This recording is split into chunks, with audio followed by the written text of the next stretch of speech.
안녕하십니까.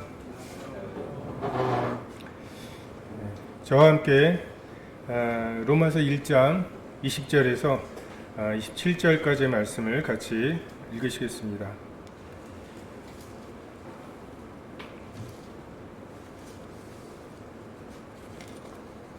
로마서 1장 20절에서 27절까지의 말씀을 같이 보시겠습니다.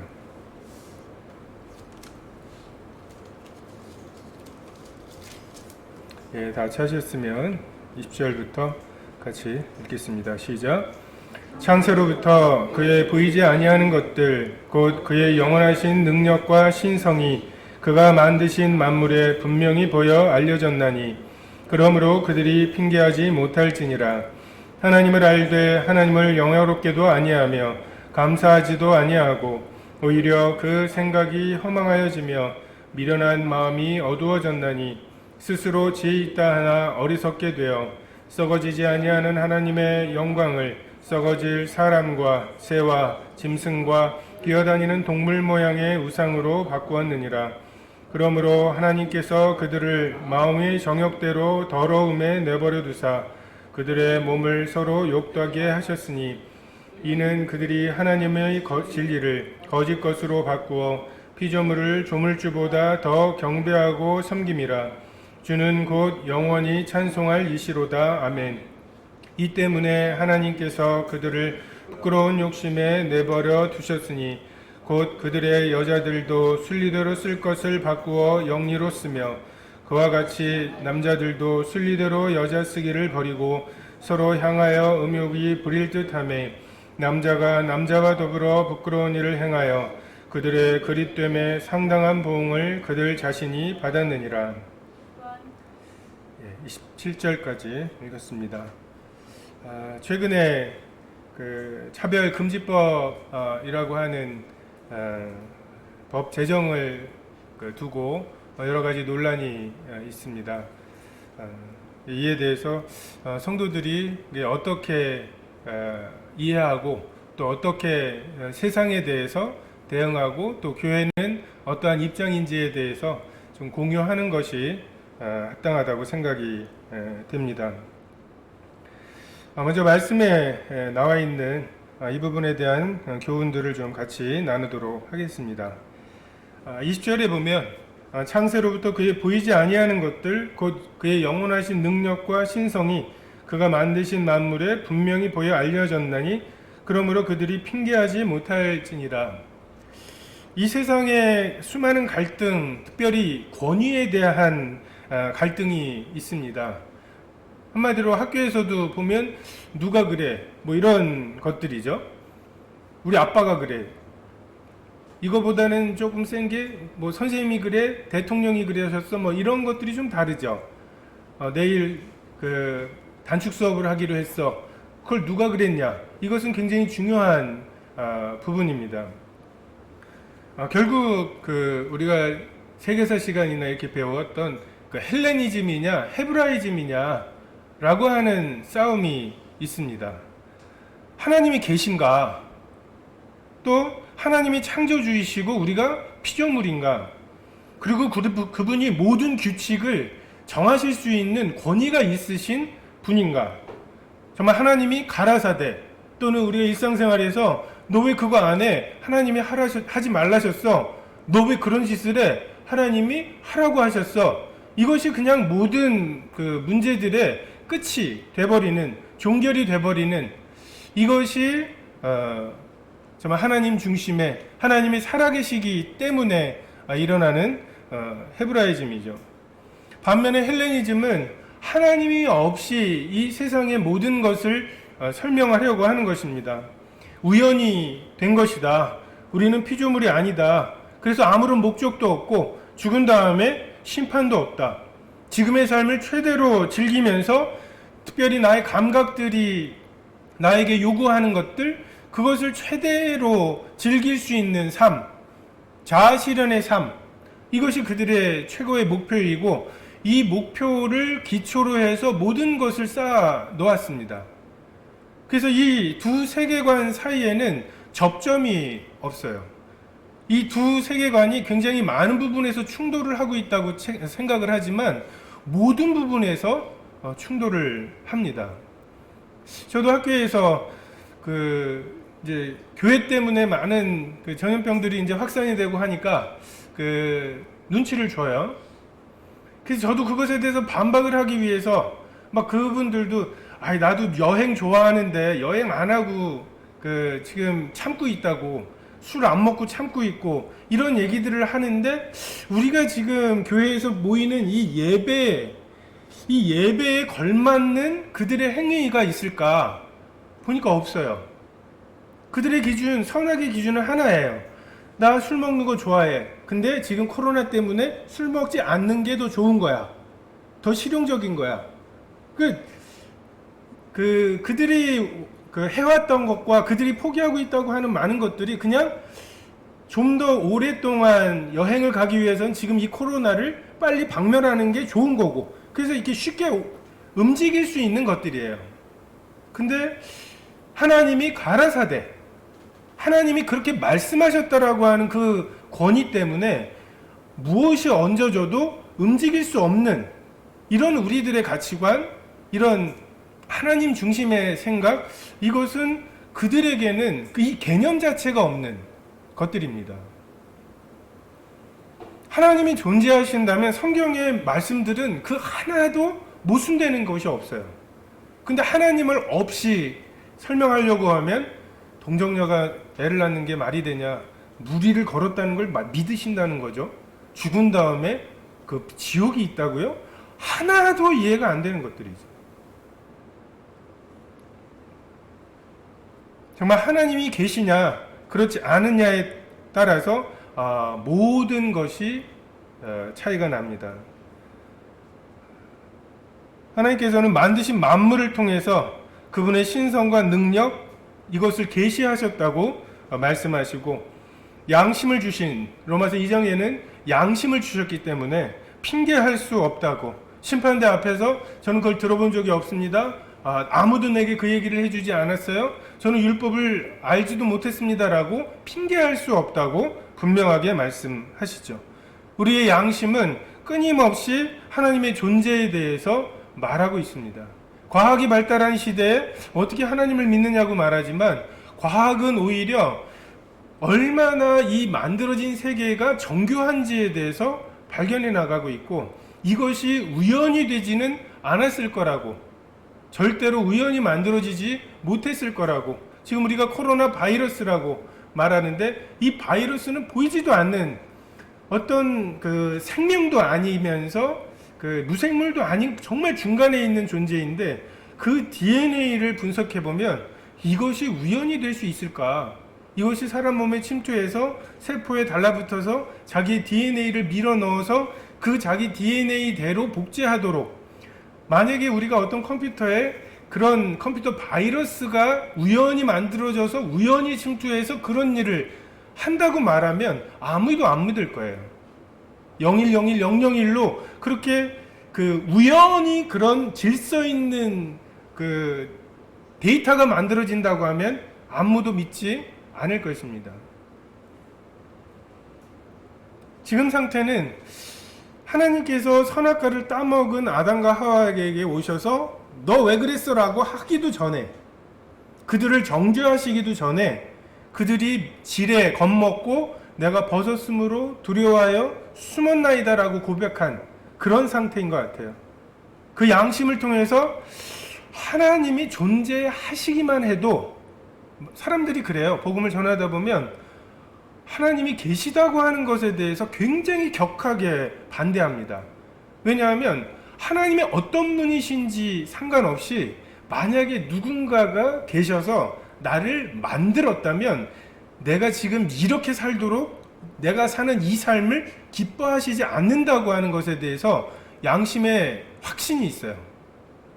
하나님이 얼마나 사람 많이 죽이느냐, 얼마나 잔인하게 사느냐, 이렇게 너를 심판하실 거다, 너 그렇게 착하게 살면 안 된다, 이렇게 말씀하실 리는 없다는 것을 알고 있다는 거죠. 그래서 그 양심의 소리를 어떻게 하면 잠재울 수 있을까? 심리학에 보면 인지 부조화라고 하는 이론이 있습니다.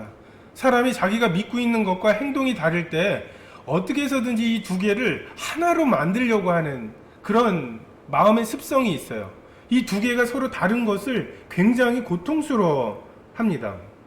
예를 들어서 고등학교 3학년인데 공부를 해야 된다라고 하는 건 아는데 하지 않고 있잖아요. 그러면 공부를 하지 않고 있어서 쉬는 것 같아도 이 차이 때문에 생기는 갈등, 이것 때문에 굉장히 힘든 상태예요. 그래서 범죄를 저지르는 사람들을 보면 범죄를 저지르고 원래 이렇게 살아야 돼. 범죄를 저지르지 않아야 되는데 범죄를 저지르고 있는 이 두 상태를 계속해서 유지할 수는 없어요. 그래서 대부분은 범죄를 저지르고는 그게 무슨 범죄야? 그건 죄책감은 허상이야. 이렇게 말하려고 하는 거죠. 저는 교회를 떠나간 어떤 학생, 지금은 이제 청년이 되었지만 그 학생의 이야기를 보면 고3이어서 몇 주간 교회를 안 나갔어요. 처음에는 교회를 안 나가는 것에 대해서 굉장히 죄책감이 들고 이래도 되나? 이러다 벌 받아가지고서 막 수능에서 밀려 쓰고 뭐 이런 이제 생각들을 하다가 이게 몇 주가 지나면서 이 양심이 조금 완화되고 두려움이 사라지고 이렇게 되면서 내가 지금 교회를 하나님이 계시다면 교회를 나가서 그분을 예배하는 것이 마땅한데 지금 그렇지 않는 것에 대해서 조화를 해야 되겠죠. 맞춰야 되겠죠. 그래서 하나님 안 계신 거 아니야? 이렇게 맞췄다고. 그래서 그 이후로 교회에 나오지 않고 굉장히 완고한, 그러니까 기독교를 아예 대해보지 못한 무지함이 아니라 기독교에 대해서 다 알면서도 하나님을 거부하는 완고한 상태가 돼버린 것을 보곤 합니다. 이 사람들은 하나님에 대한 이 인지 부조화, 이 상태를 어찌하든 해결하려고 합니다. 이 양심의 죄책감, 이것을 해결하려고 하고, 그래서 하나님이 없는 것으로 살아가고, 그리고 더 나아가서 앞으로 그렇게 계속 살고 싶잖아요. 그래서 하나님이 내 욕심대로 살지는 못하게 하실 거라고 하는 어떤 피해의식과 고집스러움, 내 마음대로 살겠다, 이 생각과 또 그렇게 욕심대로 살아도 될까? 라고 하는 어떤 죄책감과 두려움이 내 양심을 통해서 계속 일어나죠. 그리고 하나님께서는 양심을 통해 이 핑계할 수 없다라고 하는 것을 깨닫게 하시고 하나님께 나오게 하시려고 이 양심을 통해 말씀하시는데, 근데 사람들은 죄악이 주는 쾌락과 그리고 자아 실현이라고 하는 허상 속에서 하나님을 지워버리려고 애를 씁니다. 양심의 소리를 잠재우려고 하고, 근데 양심은 우리 영혼의 감각과 같은 거죠. 뜨거운데 이 뜨거운 것을 무시하고 없애고 계속 그 뜨거운 상태로 있다면 우리의 몸이 파괴되는 것처럼 양심을 통해서 주시는 감각, 경고를 우리가 무시할 때 당연히 우리의 영은 파괴될 것입니다. 21절에 하나님을 알되 하나님을 영화롭게도 아니하며 감사하지도 아니하고 오히려 그 생각이 허망하여지며 미련한 마음이 어두워졌나니 스스로 지혜 있다 하나 어리석게 되어 썩어지지 아니하는 하나님의 영광을 썩어질 사람과 새와 짐승과 기어다니는 동물의 모양으로 바꾸었느니라.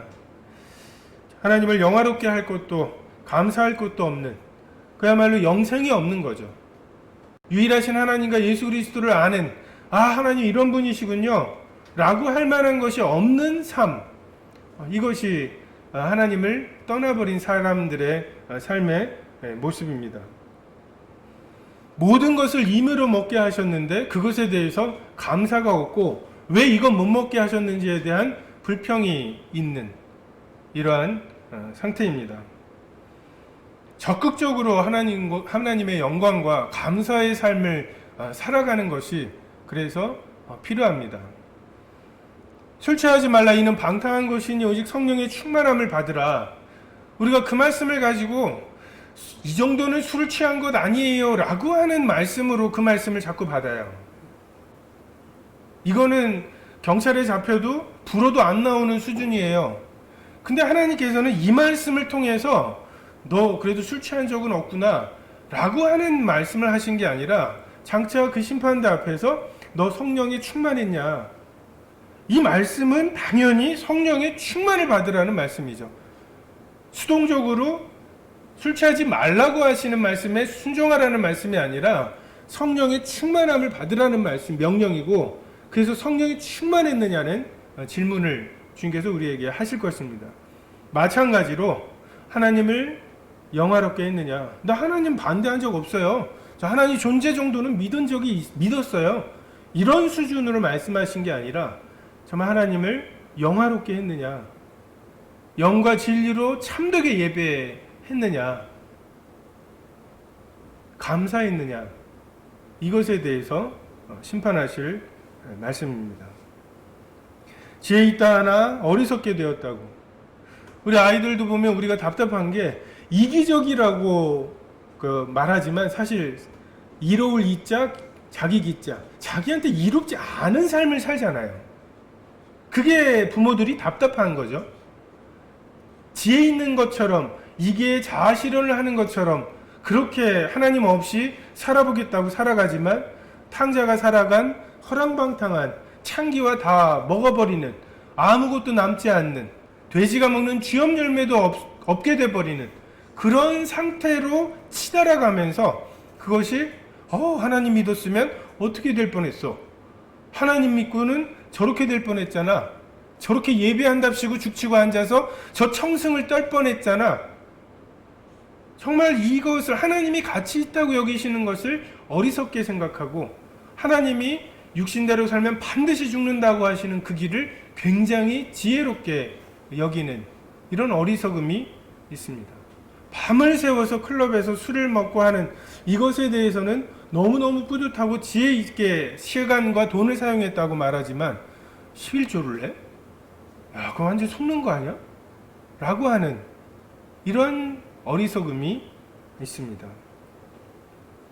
말세에 고통하는 때가 이르러 사람들이 자기를 사랑하며 돈을 사랑하며 자랑하며 교만하며 비방하며 부모를 거역하며 감사하지 아니하며 거룩하지 아니하며 무정하며 원통함을 풀지 아니하며 모함하며 절제하지 못하며 사나우며 선한 것을 좋아하지 아니하며 배신하며 조급하며 자만하며 쾌락 사랑하기를 하나님 사랑하는 것보다 더하며 경건의 모양은 있으나 능력은 부인하는 자니 이 같은 자들에게서 내가 돌아서라.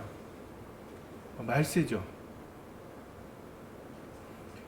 정말 하나님이 없다라고 하는 그 사상이 극대화되는 것이 말세의 징조입니다. 정말 우리 대한민국이 유교라고 하는 어떤 그래도 그런 도덕적인 기반이 있었죠. 그래서 어떤 사양지심, 내가 원하기는 하지만 그것을 사양하는 마음이 있고 부끄러워하는 마음이 있고, 이것이 우리에게 기본이었어요. 내가 가지고 있고 누리고 있지만 그것을 자랑하지 않는 것이 미덕이었습니다. 당연한. 근데 이제 너도 나도 자랑하는, 절제하지 않는 것이 미덕이고 더 많은 것을 추구하는 것이 미덕이 되었습니다.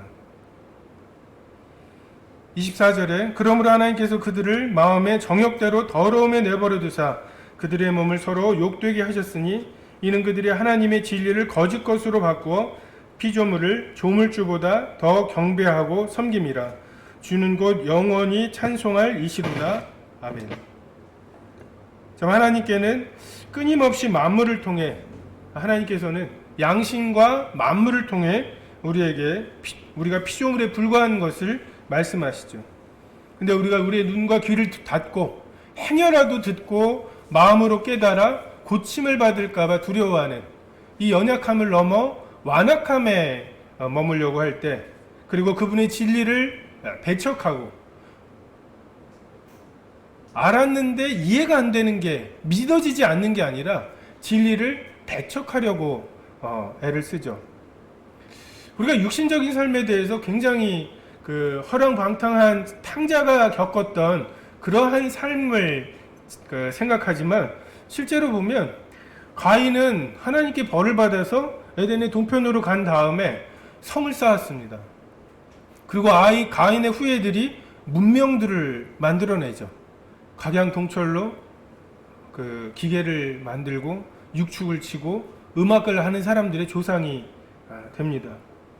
육신을 따라 낳은 그 이스마엘은 이삭은 달랑 둘을 낳는데 12방백을 이루게 됩니다. 이 세상에 충성하면 육신의 정욕과 안목의 정욕과 이생의 자랑을 얻을 수 있어요. 하나님께서 특별한 은혜를 베푸셔서 탕자처럼 망하게 하시지 않으면 정말 이것 가운데에서 헤어나올 수 없는 것입니다. 몇 조 원의 재산을 가지고 조금만 더 벌기를 원하는 정말 그런 욕심을 가지고 평생을 살도록 이야기하죠. 근데 그곳에 아버지의 사랑이 없습니다. 영생이 없습니다. 아버지와 예수 그리스도에 대한 지식이 조금도 없는 그러한 삶을 살아가게 됩니다.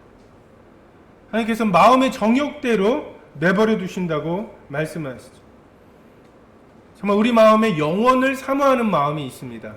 우리 속에는 영원한 하나님으로밖에는 채워질 수 없는 것이 있어요.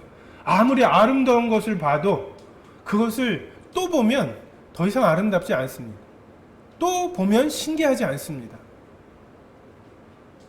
영원하신 하나님의 정말 날마다 새로운 그 하나님의 어떠하심, 그 성품, 이것만이 우리의 마음에 만족을 줄 수가 있습니다.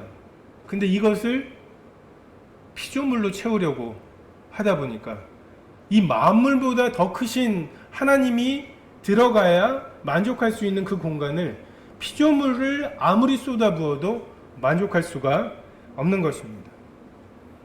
그리고 하나님께서는 이것을 더러운 마음의 정욕인데 그 더러움이라고 말씀을 하십니다. 하나님의 말씀과 예수 그리스도의 십자가의 진리, 그리고 그것을 성령께서 일깨워 주시는 역사가 우리 마음속에 없다면 우리에게 있는 5개의 감각은 반드시 하나님을 대적하는 쪽으로 향하게 되어 있습니다. 왜냐하면 우리 속에 우리만 있는 것이 아니거든요. 우리가 하나님의 반드시 죽으리라는 말씀과 결코 죽지 아니하라는 말씀 중에 이 사탄의 말을 믿었죠. 믿는 것이 곧 영접하는 거라고. 그래서 우리는 사탄을 영접했습니다. 사탄은 우리의 5개의 감각으로 사단이 결코 하지 않는 것이 뭐냐면 진리로 우리를 인도하지 않습니다. 진리가 아닌 다른 모든 곳으로 우리를 인도할 수 있어도 진리로 인도하지는 않아요. 그래서 우리 마음에 일어나는 우리 5개의 감각이 이것은 죄도 아니고 그 선도 아닌 것 같아 라고 말할지 몰라도 그것은 반드시 더러운 마음의 정욕이 되어버립니다. 진리를 거짓 것으로 바꾸어 버리죠. 처음에는 거짓을 변호합니다. 제가 그렇게밖에 할 수 없었던 이유는 남들도 다 그러잖아요. 다시 말해서 내가 잘못했다는 것, 이게 거짓이라는 것을 인정하는 채로 내가 왜 진리를 행하지 않은 것에 대해서 변명을 합니다. 그런데 조금씩 그런 일을 하는 사람들이 늘어나기 시작하면 그게 뭐 그렇게 꼭 잘못이야? 그게 꼭 이래야 된다는 법이 있어? 이런 식으로 조금 담대해지죠. 그러다가 우리가 차별금지법에 대해서 보는 것과 마찬가지로 이제는 거짓을 진리의 자리로 놓고 진리가 거짓에 대해서 거짓이라고 말하는 것도 못하게 하는 이런 지경으로 가는 거죠.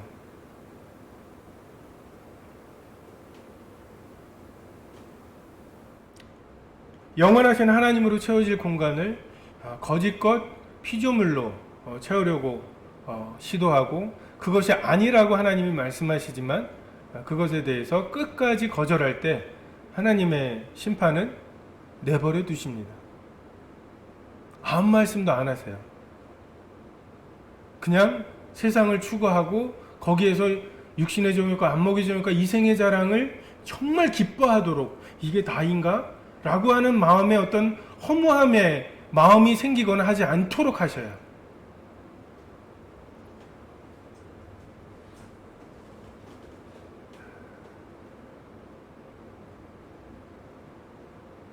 더러운 마음의 정욕, 이것의 끝에 동성애가 있습니다.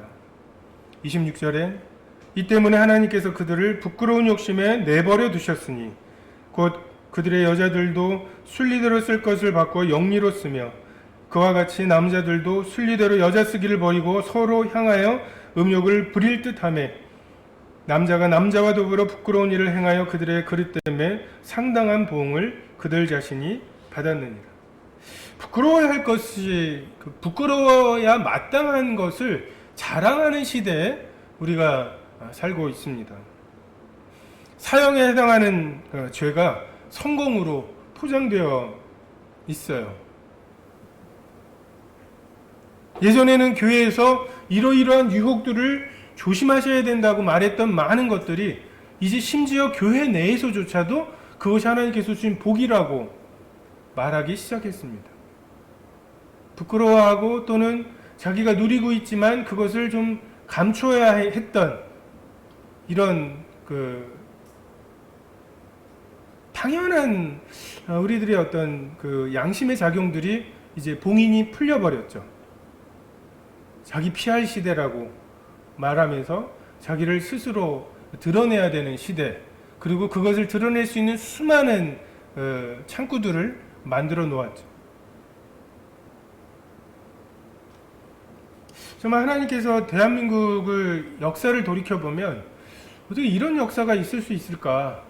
전 세계에 유례가 없는 역사이죠. 저희가 해방됐을 때 GNP가 67불이었다고 이야기합니다. 정말 성인 남자 하나가, 그때 67불은 지금의 가치와는 달랐겠지만 성인 남자가 아니라 그냥 평균적인 사람이 1년에 6만 7천 원, 1달러를 1,000원으로 한 사람이면 10만 원도 벌지 못했던 그런 나라, 그것도 남북이 대치를 하고 있고, 정말 우리가 지금 이라크 전쟁 끝난 직후에 이라크를 제가 봤을 때 저 나라가 앞으로 한 40년 정도 후에는 올림픽도 하고 월드컵도 치르고 그래도 GNP가 웬만큼 될 나라겠구나, 이런 생각을 제가 도저히 상상을 못 하겠더라고요. 근데 그 나라는 석유가 있어요. 우린 그것조차도 없는 나라였죠. 정말 아시아에서 유일하게 기독교 인구가 10%가 넘는 이런 나라입니다. 정말 우리에게 하나님께서 각별한 복을 주셨다고 설명할 수밖에 없는 그러한 시간들이 있었고, 그때 하나님께서 우리에게 사회 전반적인 도덕적인 어떤 공통적인 토대가 있었다고 생각이 됩니다. 하나님이 성경에서 죄라고 말씀하시는 것들에 대해서 우리 모두가 다 같이 죄라고 납득하고 있었던 그러한 시절들이 있었습니다. 법 이전에 도덕과 전통 그리고 양심이 살아있었던 그러한 때가 있었죠. 근데 지금 이런 것들이 굉장히 무너지고 있어요. 조금만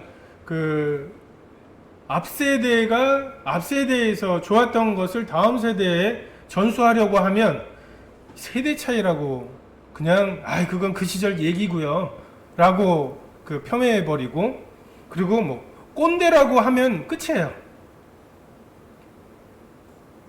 그리고 나이 드신 분들도 이제는 스스로 꼰대 소리 안 들으려고 그런 말을 입에 담을 수가 없게 만들어 놓은 어떤 시스템이 돼버렸어요. 그냥 어느 시절 이전의 것들은 다 무시해야 되는 이런 것으로 지금 분위기를 어느덧 만들어 버렸습니다. 라떼는 말이야 라고 하는 게 딱 꼰대의 뭔가 아무 말도 못하게 돼버렸어요. 특히 우리가 우리 아이들에게 아무런 어떤 신앙적인 것들을 전수하지 못하게 막 입을 막고 있습니다.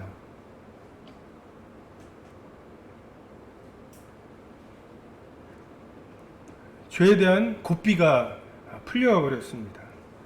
여러분, 죄책감이라는 말, 제가 학생들에게 하도 답답해서 정말 혹시 죄책감을 느껴본 그래서 그것을 어떻게 해결해야 될지 그것이 고민이 되는 학생들이 있냐고 물어봤어요.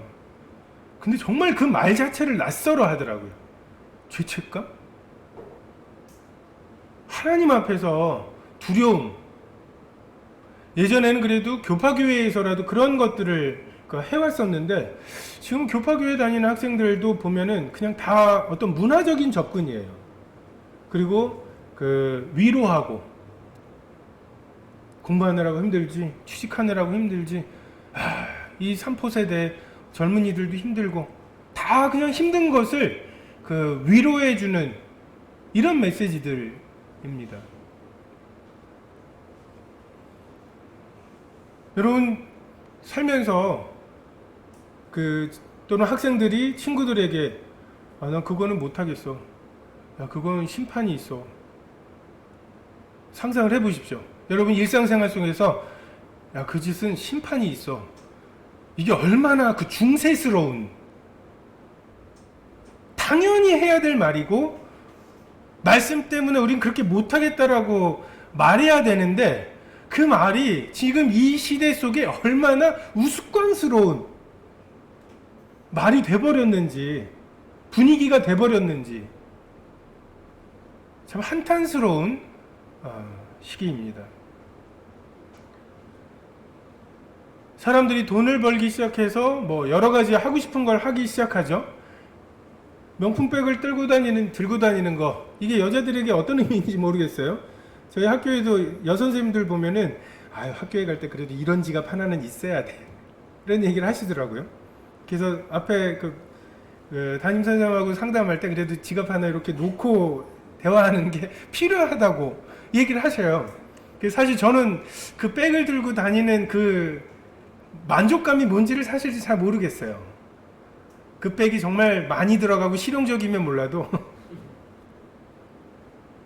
근데 옷을 남들이 보기에 좋은 옷인데, 좋은 백인데 이렇게 외적인 것으로 쓰고 쓰다가 결국 그 즐거움이 먹는 것과 성적인 것으로 모입니다.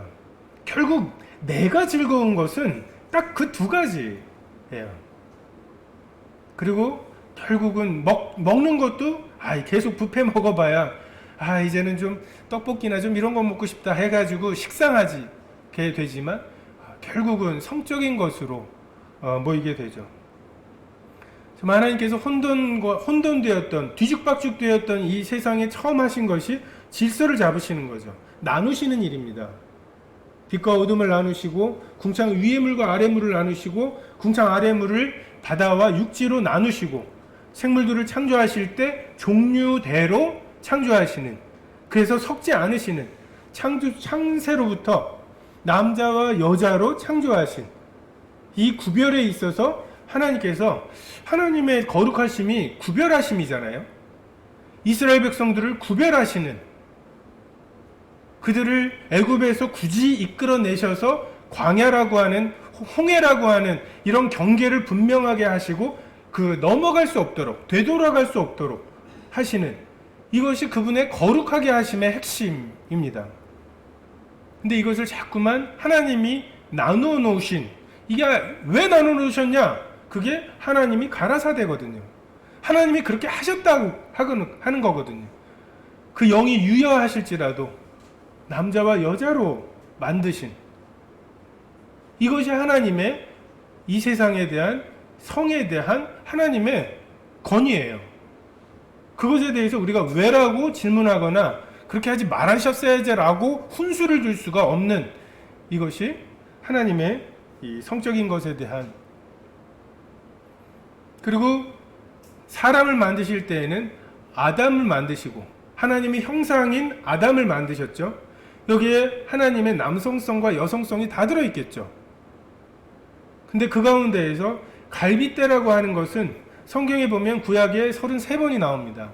근데 그 33번 중에 딱 한 번 창세기에 갈빗뼈라고 나오고, 나머지는 성막을 만들 때 이 편과 나머지 편, 이런 식으로 나와요. 이 한 편.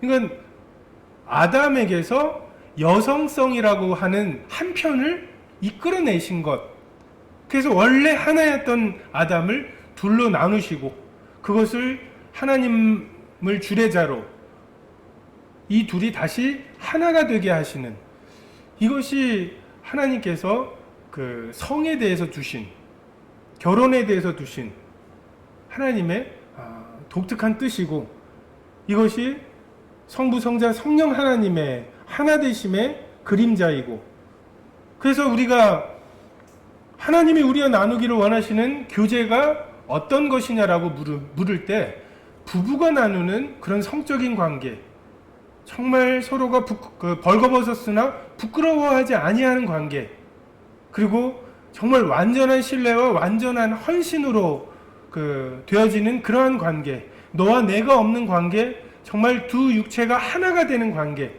그리고 거기에 정말 극한 즐거움을 두셨죠.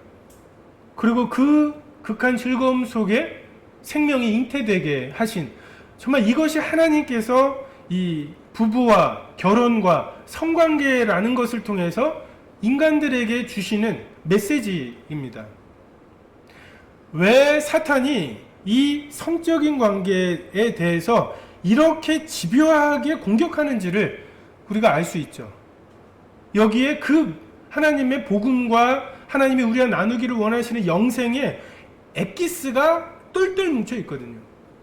지금 그것만 건드려서 그것만 수치스럽게 만들어버리면, 지금 가정에서 학생들하고 같이 들으시는 분들도 어떻게 보면 이 말들, 이 용어들, 성관계, 뭐 이런 이야기들 자체가 굉장히 좀 어색하고, 이거 좀, 그럴 수 있어요. 그렇게 만들어버렸어요. 말도 꺼내면 안 되는, 마치 동산 중앙이 봉쇄된 것과 같은.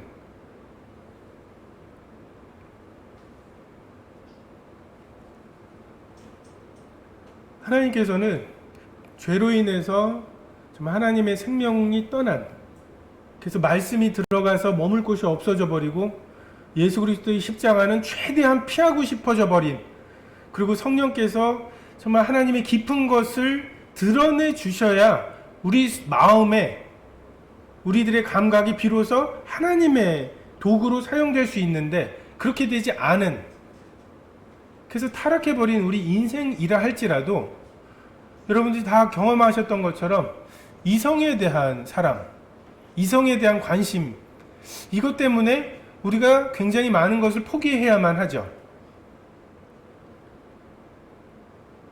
그 사랑을 얻기 위해서 이 사자들이 이 발톱도 좀 감출 줄도 알고, 남자들끼리 할 때에는, 사귈 때에는 아무런 문제가 없었던 것들이 여자하고 사귈 때에는 뭔가 문제가 되기 시작하는, 근데 그것에 대해서 이해도 안 되고 납득도 안 되고 논리적으로도 안 맞는 것 같지만, 그래 내가 잘못했어 라고 말을 해야 하는. 그래서 정말 하나님께서는 그 이성, 그 결혼이라고 하는 이 본능을 통해서 내가 나 아닌 무언가를 사랑하는 기쁨, 정말 내가 나만을 위해서 살아왔는데 정말 나 아닌 무언가를 사랑하고 나보다 그 존재를 더 사랑하는 것으로 인해서 기뻐하는 것을 경험하게 하시는 그런 역사가 있습니다. 근데 이거조차도 사라져버리는 게 동성애죠.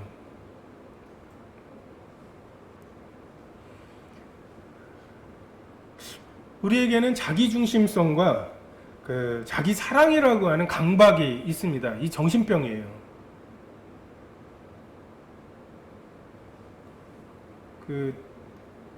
수건 걸어놓으면 수건 줄 맞춰야 되는 사람도 있죠.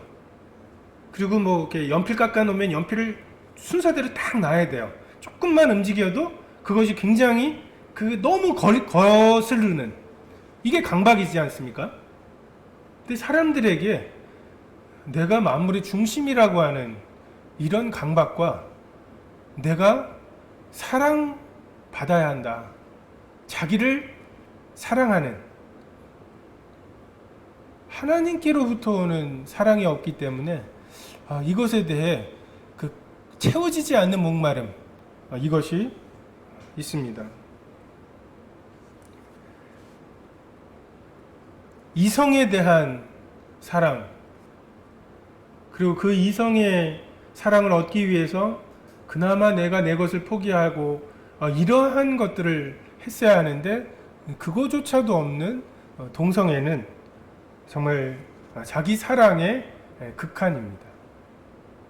내가 나 아닌 무언가를 사랑하는 것, 그 유일한 그 하나의 그 타락했음에도 불구하고 그 우리에게 존재했던 좀 이성에 대한 사랑, 이거조차도 없는 자기 사랑 강박의 끝입니다.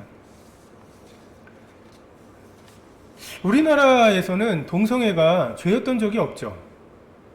도덕적으로는 몰라도 형법적으로 죄였던 적은 없습니다. 그 동성애의 문제는 동성애자 스스로도 말하는 것처럼 그들이 다수여서 생기는 문제가 아니에요. 그들은 소수입니다. 성적 소수자라고 말하죠. 근데 동성애가 아닌 사람들조차도 왜 그렇게 동성애에 대해서 우호적인지, 동성애 학교에서 학생들 굉장히 그 대표적인 토론 주제입니다. 동성애 허용할 거냐 말 거냐. 근데 그 말 자체가 웃기죠. 이미 허용이 되어 있는데. 그렇게 해서 아이들 한 20명 정도 모여서 토론을 하면 찬반을 나눠야 되는데 찬성이 한 3명 정도밖에 안 돼요. 나머지는 다 찬성입니다. 반대할 이유가 사실은 없는 거죠. 헬레니즘적으로 보면. 어떻게 보면 동성애 정도까지를 만약에 허용을 해주는 이것에 내가 찬성을 하면 이제 모든 죄에 대한 경계가 무너져 버린다고 하는 이런 것에서 나오는 그런 동업자 정신이 아닌가. 나도 굳이 동성애 싫어요. 내 딸이 어떤 여자 데리고 와서 결혼한다고 하거나 내 아들이 어떤 남자를 데리고 오는 거 정말 혐오스럽습니다. 대부분의 사람들이. 하지만 내가 이것을 그냥 내가 네 죄 허용하는 쪽으로 동참해 줄 테니까 너도 내 죄, 이런 마음들이 있는 거예요. 하나님이 없는데 그걸 죄라고 할 근거가 뭐냐라는 거예요. 예전에는 노동력이 필요했죠. 그래서 예전에는 동성애가 죄였어요. 유교에서는 동성애가 굉장히 큰 죄였습니다. 근데 이제 더 이상 노동력이 관건인 시대가 아니죠. 그러니까 굳이 애를 낳지 않아도 되는 이런 상황에서 남에게 피해를 주는 것도 아니고 지들 좋아서 한다는데 라고 하는 식으로 움직이는데 헬레니즘은 아무런 거리낌이 없어요. 근데 이 헤브라이즘, 하나님이 가라사대, 여기에서 우리가 걸리는 거죠. 여기에 실용적으로 봤을 때 동성애를 허용해도 상관이 없다니까요 라고 말하는 게 얹어져도 하나님이 그렇게 말씀하셨어, 동성애는 죄라고 말씀하셨어, 이것에서 우리가 움직일 수 없는, 여기에서 부딪히기 시작하는 것입니다. 하나님이 가라사대가 모든 것의 근거인 이 시대와 나는 생각한다, 고로 존재한다. 여러분, 나는 생각하고 있다. 이게 모든 것의 기초라고 생각하는 거예요. 여러분, 학교에서나 또는 르네상스, 굉장히 좋은 것으로 배우잖아요. 그리고 그 르네상스는 중세 암흑시대를 극복하고 나온 것으로 배우잖아요. 근데 지금 그들이 보기에 우리는 지금 암흑시대에 살고 있는 거죠. 하나님이 그렇게 말씀하셨어 라고 하는 것이 모든 근거인, 그리고 지금 르네상스가 그렇게 추앙받는 시대에 살면서 교회가, 그 교회의 가르침이 이 세상과 부딪히지 않을 수는 사실은 없는 겁니다. 지금 불교와 그 천주교에 비해서 기독교가 굉장히 욕을 많이 먹어요. 사실 지금 먹는 욕은 죄로 인해서 먹는 욕이에요. 이거는 죄가 있어 매를 맞고 참는 것은 아무 의미가 없는 것입니다. 우린 방역에 있어서 조심해야 돼요. 근데 근본적으로 불교와 천주교처럼 정말 길들여진 그런 그 종교와 길들여지지 않은 이런 종교 사이에는 갈등이 있을 수밖에 없어요. 우리가 이런 갈등조차도 없는 평화, 이것을 추구할 필요는 없습니다. 기본적으로 마음에 안 들어 할 거예요. 왜요? 하나님이 그렇게 하셨어. 하나님이 그렇게 하지 말라셨어. 이 말을 누가 좋아하겠어요? 차별금지와 차별금지법은 구별할 필요가 있습니다. 우린 차별금지에 찬성하죠. 문제는 이 차별금지라고 하는 굉장히 고결해 보이는 이런 그 주제 속에 종교라든지 성별이라든지 성적 지향 같은 것, 이런 것을 교묘하게 집어넣어 놓았습니다. 종교라고 하면 실제로 기독교 기반의 어떤 사학 있어요. 근데 거기에 예를 들어서 무슬림이 지원을 했을 때 그 사람을 침례받았느냐, 목사의 추천을 받아와라, 이걸 이제 못하게 되는 거죠. 우리도 CTI 같은데 그 장로님 추천서를 받아오라, 그럼 무슬림을 우리가 추천하진 않을 거 아니에요? 이런 식의 제도들을 못하게 되는 것입니다. 그리고 그런 사람들이 그곳에 들어가서 동성애가 왜 죄냐라고 말할 수 있는 것이죠. 미국의 경우에, 독일의 경우 또는 유럽 같은 경우에 무슬림들이 많아지면서 무슬림들의 명절을 명절로 이제 휴일로 잡아야 하는 이런 것들을 계속 해줘요. 그러니까 그들은 무슬림을 받아들이고 포용하려고 애를 씁니다. 근데 크리스마스 때 메리 크리스마스는 안 되는 거예요. 그러니까 그들은 포용을 요구하면서 메리 크리스마스는 안 되는, 오바마 대통령 때도 그랬죠. 오바마 대통령 때에도 시즌스 그리팅이라고 그냥 휴일 잘 보시, 해피 할리데이라든지 이런 식으로 인사를 해야 되고, 메리 크리스마스를 오히려 못하게 되는 이런 이제 역차별들을 차별금지법으로 인해서 야기하게 되는 것입니다. 성별이라고 하는 것도, 아니 남성과 여성 때문에 차별받는 거, 이건 우리가 분명히 반대하죠. 똑같은 일을 하고 똑같은 자격으로 지원을 했는데 여자네? 하고서 떨어뜨리는 거, 또는 남자네? 하고 떨어뜨리는 것은 분명히 안 되죠. 근데 여기에 차별금지법에 보면 성별이란 남성, 여성, 그 외에 분류할 수 없는 성을 말한다. 남성과 여성 이것까지만 하면 문제될 것이 없습니다. 그것에 따라서 차별하지 말아야 된다. 이것에 대해서 우리가 100% 동의하죠. 근데 그 외에 분류할 수 없는 성이라고 하는 문항을 만들어놔서 남성이었는데 여성으로, 여성이었는데 남성으로 바뀌는 트랜스젠더라든지, 또는 스스로 성별을 정한다는 거죠. 실제로 캐나다 같은 경우에는 아이들의 성별에 U라고 씁니다. unknown. 메일이나 피메일, 남성, 여성으로 하는 게 아니라 unknown으로 해놓고 나중에 이 아이가 자라서 나는 남성으로 할래요, 여성으로 할래요를 정한다는 거죠. 심지어는 남성인지 여성인지 자기 정체성이 떠돌 수 있다는 거예요. 지금은 남성이고 지금은 여성이고, 이거를 유동적인 그런 성도 허용을 한다라는 식으로 설명이 되어 있습니다. 변희수 하사라고 하는 사람이 있었죠. 최근에 남자로 군입대를 했다가 휴가를 나가서 이제 성전환을 했습니다. 그리고 여군으로 계속 근무할 수 있도록 해달라고 기각이 됐죠. 불가하다고. 근데 차별금지법이 되면 그것은 논란의 여지가 없습니다. 그냥 남성으로 됐다가 자기가, 심지어는 성전환 수술을 하지 않아도 돼요. 자기가 자기 자신을 어떤 성으로 정의하느냐가 그냥 그 성에, 부모가 그 아이의 성을 정할 수 없다라고 하는 데까지 나아가는 것입니다. 실제로 이 법이 시행되고 있는 미국의 여러 주에 보면 남자 화장실, 여자 화장실, 중립 화장실이 있어요. 화장실의 모양을 보면은 남자 모양, 반쪽은 남자 모양이고 반쪽은 여자 모양인 이런 곳이 있어요. 샤워실도 마찬가지입니다.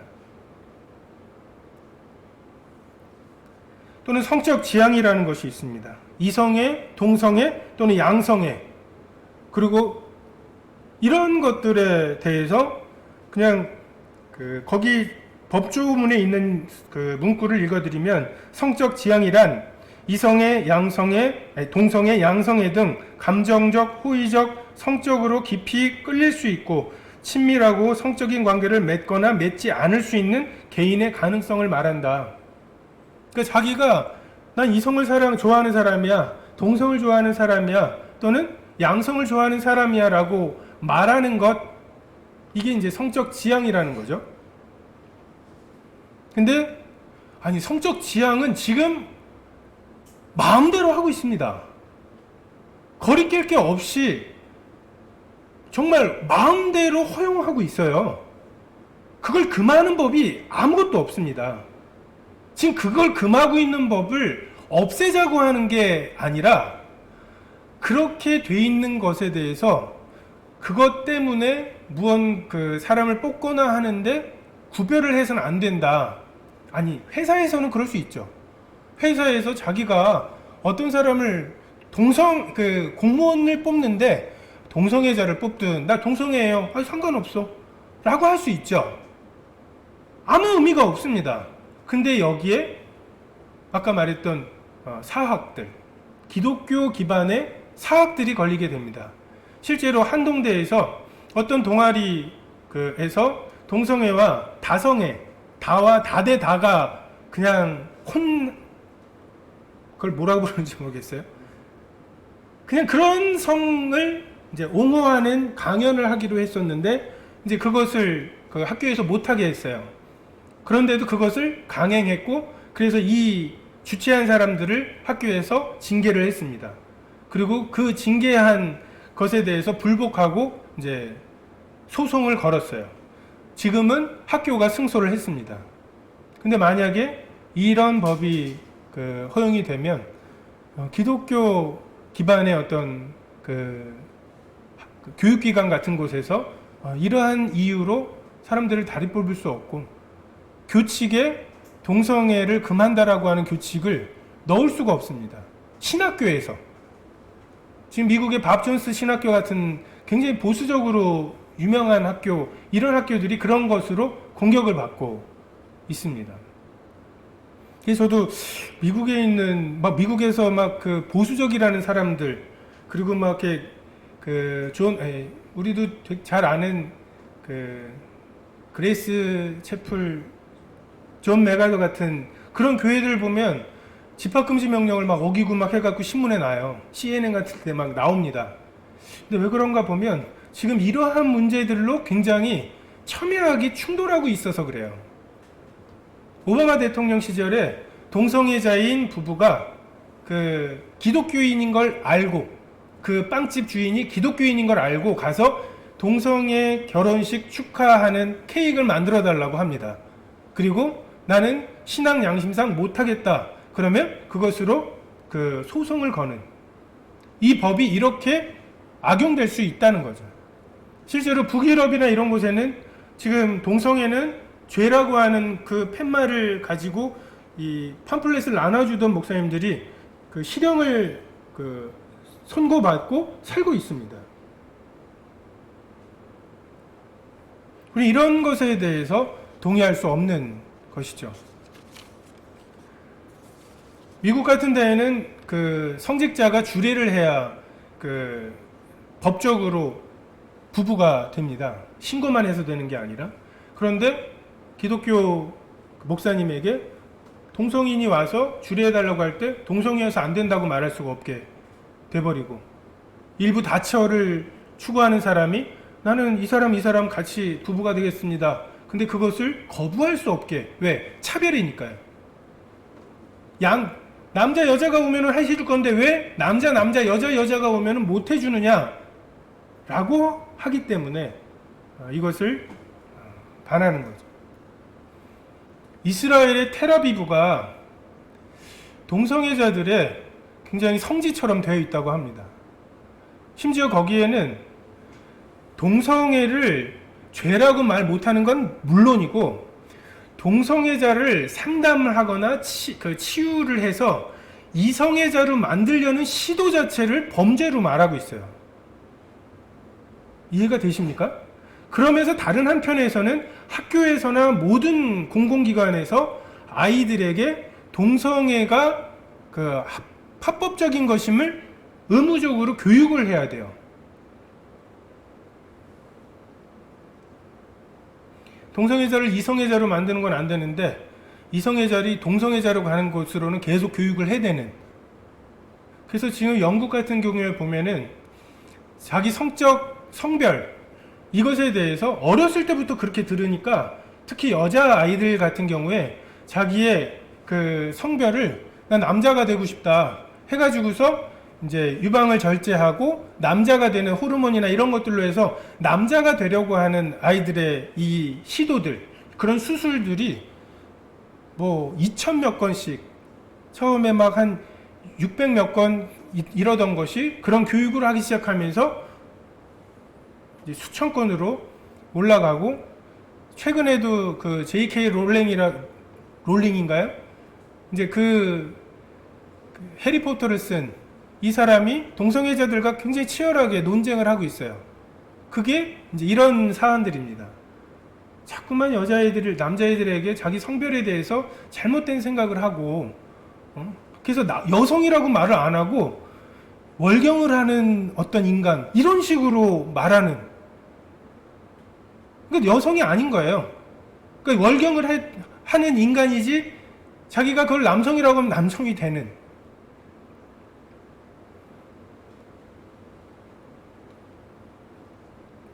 저는 가장 우려가 되는 것이 우리 자녀들입니다. 다들 경험이 있으시겠지만 저도 초등학교 5학년 딱 그때까지 여자애랑 손 한 번이라도 잡으면 완전히 왕따 되는, 얼레걸레리에 결혼할 거냐, 뭐 애는 뭐 이러면서 막 이상하게 몰아가는 그런 분위기였어요. 근데 이상하게 초등학교 6학년이 되거나 아니면 중학교를 남녀공학으로 가면 그 사랑의 작대기들이 막 오고 가고, 얘 누구 좋아하고 얘는 누구랑 하고 막 그냥 그 이성에 대한 관심들이 폭발을 하는 시기가 있죠. 근데 만약에 우리가 어렸을 때부터 동성애에 대해서 아이들에게 가르치면 초등학교 5학년까지는 동성애에게 이끌리게 돼 있습니다. 이게 필레오죠. 이 우정, 동일한 것을 공유하기 때문에 생기는 사랑입니다. 그건 하나님께서 우리에게 주신 사랑의 한 모습이에요. 근데 아직 아이들에게 어떤 성적 정체성이나 뭐 이런 것들이 확립되기 전에 어렸을 때부터 그걸 가르쳐서 나는 그 동성애도 좋아, 난 남자애가 더 편해, 그럼 난 동성애인가 보다 라고 생각하기가 쉽죠. 프로이트가 인간의 모든 문제는 그 어린 시절에 겪었던 성적 불만족에 있다, 그리고 성적인 학대에 있다, 이것을 이야기하기 시작하고, 그것에 의해서 대학에서 상담을 하는 사람들이 그것을 배우기 시작하고, 그 사람들이 쏟아져 나와서 상담을 하기 시작한 시점이 있습니다. 그게 70년대, 80년대예요. 근데 그것을 기점으로 아빠에게 성적 학대를 당했다고 하는 여자애들이 엄청나게 늘어납니다.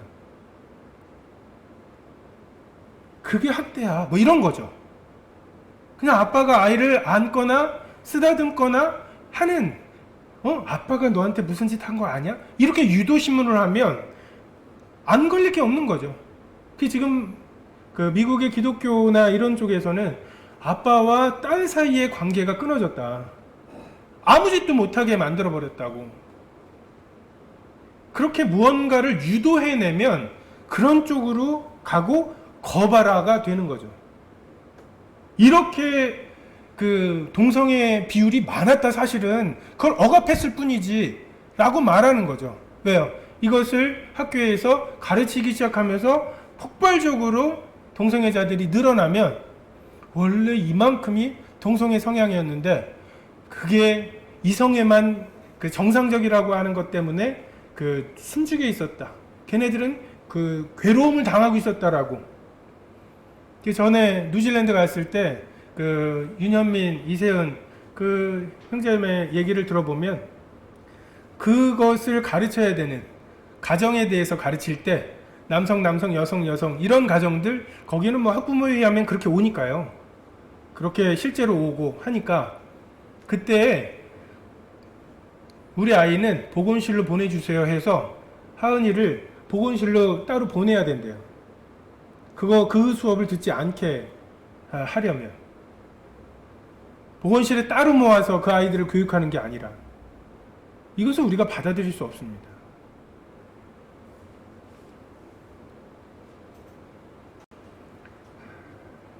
세상과 교회와의 관계가 지금 상당히 평화로웠죠. 뭐 박정희 대통령 때나 아니면 뭐 심지어 전두환 대통령 뭐 이럴 때에도 교회랑 세상이 부딪힐 일이 없었고, 또는 김대중 노무현 대통령 또는 보수와 진보라고 말할 때 사실 우리가 신문을 안 보면 지금 대통령이 누군지 모르고 예배드리고 교육하고 할 수 있었어요. 근데 갑자기 이제 지금 뭔가 이런 충돌들이 생기기 시작합니다. 고린도전서 5장 10절에 보면 이 말은 이 세상에 음행하는 자들이나 탐하는 자들이나 속여 빼앗는 자들이나 우상 숭배하는 자들을 도무지 사귀지 말라 하는 것이 아니니 만일 그러하려면 너희가 세상 밖으로 나가야 할 것이니라. 우리가 지금 나가서 동성애는 죄라고 하는 법을 만들자고 하는 게 전혀 아닙니다. 이해가 되십니까? 우리가 세상의 침범에 들어가려고 하는 게 아니에요. 지금까지 동성애가 죄가 아니었는데 성경 말씀대로라면 동성애는 죄잖아. 왜 그걸 형법적으로 죄가 아니라고 빨리 그게 형법적으로 죄라고 하는 법을 만들어. 우리가 그렇게 요구하는 게 아니라 그들은 지금까지 마음껏 동성애를 행하고 있었고, 교회는 세상이 저지르는 동성애에 대해서 아무 말도 하지 않았어요. 지금도 마찬가지고요. 근데 갑자기 동성애라고 말하지 말라고 말하는 것, 이것이 이 차별금지법이 교회와 세상이 부딪히는 원인입니다. 여러분, 얼마 전에 간통이 위헌 판결을 받았죠? 그때 우리가 시위했습니까? 반대했습니까? 아니잖아요. 왜요? 간음은 어쨌든 죄가 아니었어요. 교회에서나 징계하는 거지. 아니, 동거를 한다거나 뭐 그들이 행하는 것들에 대해서 아무런, 우리가 홍대 앞에 가가지고 시위를 했습니까? 아니, 심지어 그렇게 치면 세상에 있는 뭐 대한민국의 주권은 국민으로부터 나온다. 아니죠. 하나님께부터 나와야죠. 그렇다면 우리가 헌법을 반대합니까? 아닙니다. 이건 마치 타이타니코의 어떤 협의 같은 것 같아요. 타이타니코가 우리는 침몰하고 있다. 그래서 몇몇을 설득해서 이 구명정에 태울 거예요. 근데 세상 사람들은 이 큰 배가 뭘 침몰을 해. 그걸 믿어? 믿거나 말거나 우린 이거 할 거야. 그래. 니네는 그거 하고 우리는 파티하고, 서로 니네 파티하는 거 우리 아무 말도 안 하겠다. 그리고 우리가 구명정에 사람들 태우는 거 니네도 말하지 마라. 이래서 지금 휴전 상태인 거예요. 잘 평화롭게 오고 있었어요. 그래서. 근데 너 애들 자꾸만 빼가지 마. 이렇게 되고 있는 거죠. 이것은 우리가 받아들일 수 없습니다. 간음은 세상에서 뭐 어떻게 하든 우린 상관없어요. 교회 내에서 간음은 죄입니다. 라고 여전히 말할 수 있잖아요. 그러면 상관없습니다. 동성애를 그들이 어떻게 행하든지 우리가 교회에서 동성애가 죄라고 하는 말을 할 수 있게 한다면 아무 상관이 없습니다. 근데 자꾸만 세상과 이 교회 사이에 이 경계를 세상이 침범해 오고 있는 거죠. 이것은 예상되어 있던 거예요. 왜냐하면 그들이 보다 자유롭게 죄를 지으려면 이 헤브라이즘을 반드시 파괴해야 되거든요.